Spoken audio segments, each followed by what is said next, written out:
Kasus terpotongnya jari kelingking bayi di Rumah Sakit Muhammadiyah Palembang jadi perhatian DPRD Sumatera Selatan. Wakil Ketua DPRD Sumsel Muhendi Mahzareki menyayangkan kejadian tersebut karena menjadi kekhawatiran masyarakat. Pimpinan DPRD Sumsel berkoordinasi dengan Komisi 5 DPRD Sumsel yang membidangi kesehatan untuk memanggil pengelola Rumah Sakit Muhammadiyah Palembang guna meminta penjelasan terkait insiden tersebut. Penjelasan rumah sakit diharapkan bisa memberikan informasi yang utuh dan tidak tendensius.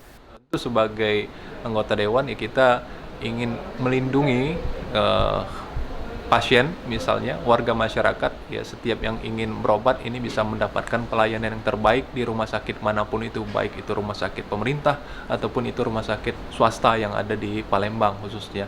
Nah tentu insya Allah dalam waktu dekat kita panggil, mudah-mudahan ini bisa mendapatkan solusi terbaik sehingga rumah sakit tersebut itu bisa menjadi pelajaran dan bisa menjadikan ini sebagai perbaikan di kemudian hari kalau memang itu ada kelalaian-kelalaian.